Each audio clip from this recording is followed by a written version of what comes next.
अस्सलाम वालेकुम student, welcome to our new lecture 10 joins.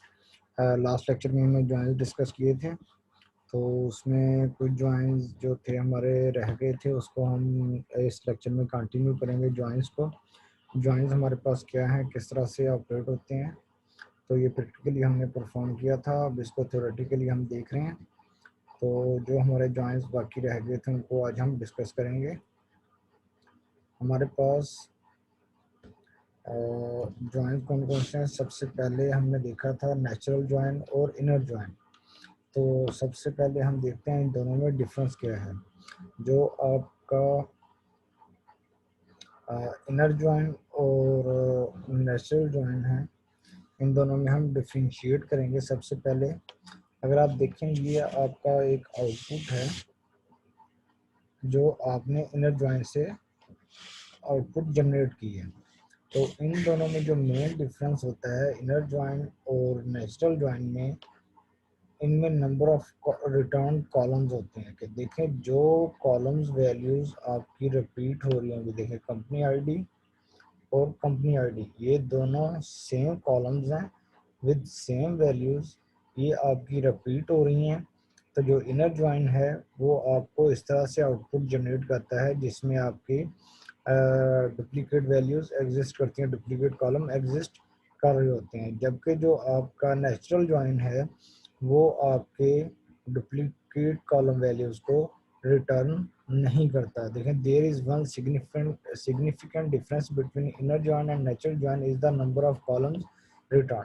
जो नंबर ऑफ कॉलम्स रिटर्न है, दोनों में यही डिफरेंस होता है कि जो नेचुरल जॉइन है वो डुप्लीकेट कॉलम्स को आपको रिटर्न नहीं करता। जो इनर जॉइन है वो, जब आप इनर जॉइन परफॉर्म करते हैं दो टेबल्स पर, तो वो आपको उसमें दोनों वैल्यूज, दोनों टेबल्स के जो जिस वैल्यूज के कॉरस्पॉन्डिंग आप जॉइन परफॉर्म करवा रहे हैं, वो दोनों टेबल्स की आपको शो करता है जो वैल्यूज मैच कर रही होती हैं। लेकिन नेचुरल जॉइन में आपको वो value just one time show करता है जहाँ पे आपका मैच एग्जिस्ट कर रहा होता है। तो नेक्स्ट आपका है क्रॉस जॉइन। क्रॉस जॉइन या इसे हम कार्टेशियन प्रोडक्ट भी कहते हैं। तो क्रॉस जॉइन क्या होता है, आपका एक टेबल की हर वैल्यू, हर रो दूसरे टेबल की रो से क्रॉस प्रोडक्ट या क्रॉस जॉइन परफॉर्म होता है। इसके cross join produce a result set which is the number of rose in the first table. जो आपका फर्स्ट टेबल की नंबर ऑफ रोज है multiplied by the number of rose in the second table. आपकी जितनी भी रोज हैं फर्स्ट टेबल, देखें अगर हम यहाँ पे देखें, ये आपकी एक पिक्टोरियल रिप्रेजेंटेशन है। लेट्स सपोज हमारे पास टेबल 1 है और ये टेबल 2 है। टेबल 1 में हमारे पास 3 रोज है, 1 2 3, और टेबल 2 में भी हमारे पास 1 2 3 रोज हैं। अगर दोनों में 3 3 रोज हैं, इट मीन्स कि जो इसकी टेबल 1 की फर्स्ट रो है वो टेबल 1 की फर्स्ट रो आपके टेबल 2 की तमाम रो से मल्टीप्लाई होगी, और इसी तरह सेकंड रो जो है वो भी तमाम रो से मल्टीप्लाई होगी, और जो रो 3 है वो भी तीनों रो से मल्टीप्लाई होगी। अगर आपके पास टेबल 1 में x रोज हैं, let's suppose there are x rows in table 1 and y rows in table 2, then the cross product or cross join will be x multiplied by y. X multiplied by y is your output. तो इसी तरह अगर हम इस company table में, इस table में देखें, हमारे पास कंपनी और फूड्स हैं। अगर इसको हम क्रॉस ज्वाइन करते हैं तो आपके ये इस तरह से आपकी एक वैल्यू इसकी तमाम रो से मल्टीप्लाई होंगी। इससे इसी तरह से आपके पास क्रॉस ज्वाइन परफॉर्म होगा, और आपके पास ये रिजल्ट्स में ये जो क्रॉस ज्वाइंस हो रहे हैं, ये तमाम वैल्यूज आपको आउटपुट पे शो होंगी। यानी कि ऑर्डर ऑल जो 18 है वो 18 1 से 18 6 से 18 2 से इस तरह तमाम रोज से मल्टीप्लाई होगा। अगर हम इसको देखें, 1 2 3 4 5 रोज हैं, 1 2 3 4 5 6 7 रोज हैं। तो 5 मल्टीप्लाई बाय 7 35 रिजल्ट आपको 35 रोज जनरेट होंगे आपको क्रॉस प्रोडक्ट के थ्रू या क्रॉस ज्वाइन के थ्रू। नेक्स्ट हमारे पास है आउटर ज्वाइन। आउटर ज्वाइन क्या होता है, आपको तमाम रोज आउटपुट पे शो करता है पार्टिसिपेटिंग टेबल्स की, जहाँ पे आपकी जो कंडीशन है वो सेटिस्फाई होती है। यहाँ पे देखें, अगर हम अपनी इस क्यूरी में देखें कंपनी डॉट कंपनी आईडी और फूड डॉट कंपनी आईडी, जहाँ पे ये वैल्यू, यहाँ पे ये कंडीशन सेटिस्फाई होगी, उसमें दोनों टेबल में से वैल्यूज़ आपको शो करेगा।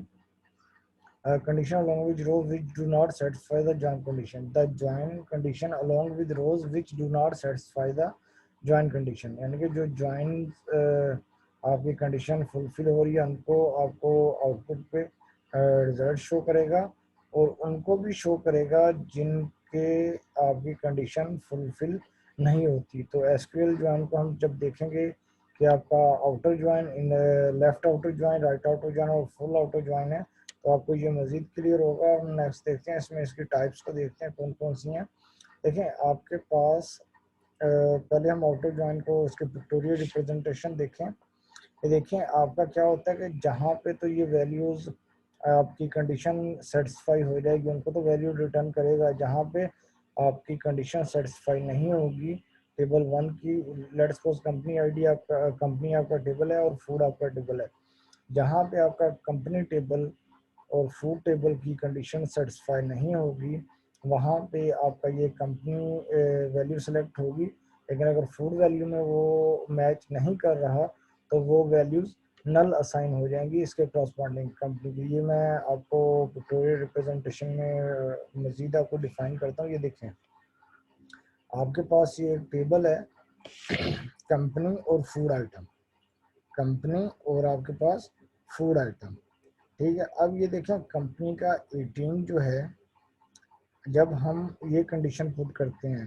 Company dot company ID is equal to food dot company ID, इस कंडीशन को हम देखते हुए ये देखें कंपनी आईडी 18, कंपनी आईडी 18 ये मैच कर रहा है, तो उसका आपको जो आउटपुट इस तरह से ये दोनों वैल्यूज़ आपको शो होंगी कंपनी टेबल से और फूड टेबल से।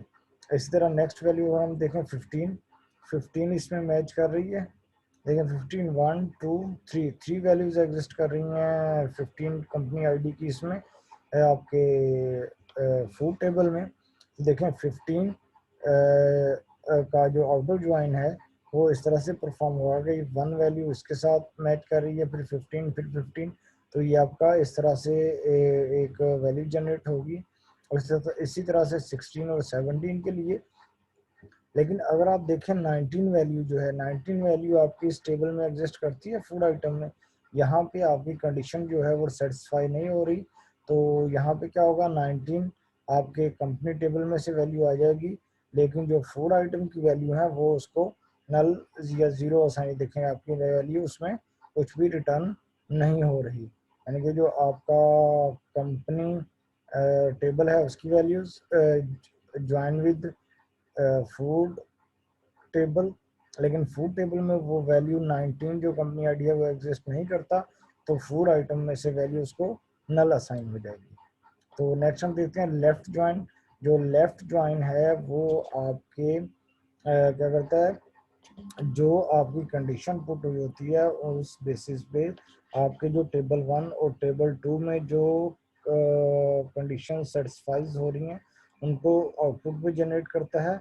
और जब लेफ्ट आउटर ज्वाइन है तो लेफ्ट साइड जो टेबल है आपका, अगर ये देखें आपका table one dot column name, तो table one dot column name की आपकी इस टेबल की table one dot column name, यानी कि टेबल वन में से जो वैल्यू सेटिस्फाई नहीं होंगी कंडीशंस की उसको भी आपकी आउटपुट पे जनरेट करेगा जब आप लेफ्ट आउटर ज्वाइन करते हैं, और उसके करस्पॉन्डिंग जो कॉलम टेबल टू की वैल्यूज़ हैं वो उसको नल असाइन हो जाएंगे। इसी तरह जो आपका राइट आउटर ज्वाइन है, राइट आउटर ज्वाइन आपकी जहाँ पे कंडीशन सेटिस्फाई होगी उन वैल्यूज़ को, और राइट साइड टेबल जो है उनकी वैल्यूज़ को आपको शो करेगा जो वैल्यूज़ मैच में एग्जिस्ट नहीं करती।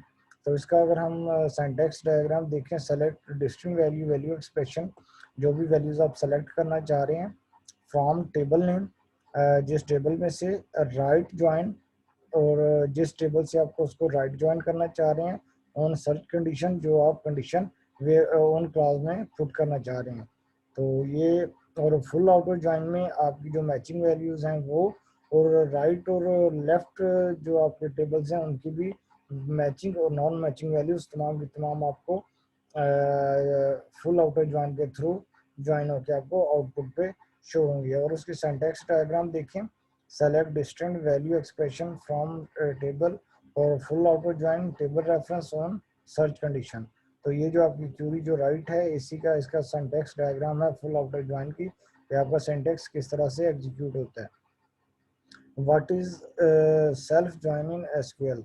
सेल्फ जॉइन एसक्यूएल में क्या होता है, आप एक टेबल को उसी टेबल से ज्वाइन करवाना चाह रहे हैं, इसको हम कहते हैं यूनरी रिलेशनशिप।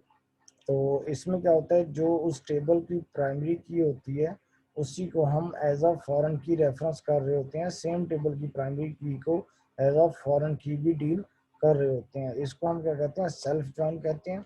अगर हम देखें हमारे पास how the employee are related to themselves, an employee may report to another employee. Last time जब हमारी डिस्कशन हो रही थी लैब सेशन में, उसमें भी एक बच्चे ने क्वेश्चन किया था कि हमारा जो लैब थी जॉइंट्स की उसमें सेल्फ जॉइंट परफॉर्म नहीं हुआ।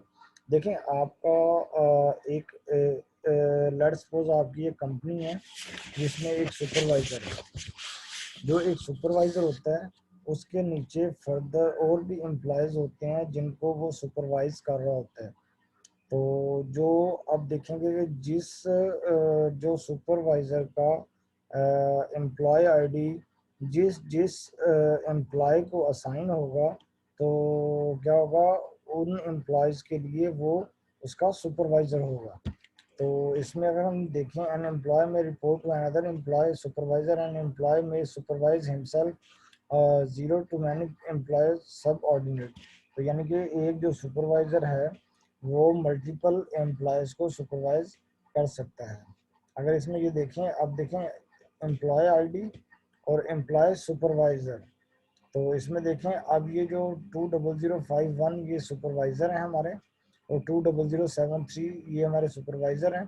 और जिन एम्प्लॉयज़ को ये असाइन होंगे एम्प्लॉय सुपरवाइज़र, अब ये देखें ये जो 20051 है ये हम कह देते हैं कि उसका मेन सुपरवाइज़र है, और ये सुपरवाइज कर रहा है किसको, आपके 20073 को। क्यों कि इसको जो असाइन 20051 कहाँ पे, या 20051 2073 का जो सुपरवाइजर 2051 है, इट मीन्स कि 2073 का जो सुपरवाइजर है 2051 है। तो इसी तरह से अगर हम देखें ये वैल्यू किसको असाइन हुई है 2051 को, तो ये वैल्यू असाइन हुई है 2069 को। 2069 का भी सुपरवाइजर आपका 2051 है। और इसी तरह से आपका 2075 का जो सुपरवाइज़र है वो आप 2055 का सुपरवाइज़र भी आपका 2051 है। तो इसी तरह से आपका 2073 देखें, ये आपका मेन सुपरवाइज़र, या इसको हम कहते हैं कि आपका मेन एक हेड है, ये इस कंपनी का हेड है, उसके नीचे एक सुपरवाइज़र है, और उसके नीचे उस सुपरवाइज़र के नीचे फर्दर भी एम्प्लॉयज वर्क कर रहे हैं। तो ये इस एक सुपरवाइज़र को और साथ जो बाकी एम्प्लॉयज़ हैं उनको सुपरवाइज करेगा। तो इसमें क्या है, यूनाथ नायर सुपरवाइज़र इज विजय सेठी। तो जो नैयर है उसका सुपरवाइज़र विजय सेठी है। इसी तरह से आप इसको सेल्फ ज्वाइन के थ्रू आप ये फाइंड आउट कर सकते हैं कि कौन एम्प्लॉय किस एम्प्लॉय का सुपरवाइज़र कौन है। तो जो आपका लैब का टास्क था वो भी इसी से रिलेटेड था कि आपने इसको सेल्फ ज्वाइन करवाना है, और उसमें यही फाइंड करना था कौन सा एम्प्लॉय किसके लिए वर्कआउट कर रहा है। ओके बच्चे, नेक्स्ट हम अगर आपका कोई क्वेश्चन होगा इस लेक्चर में तो हम उसको डिस्कस करेंगे अपने क्लास सेशन में। ओके लो।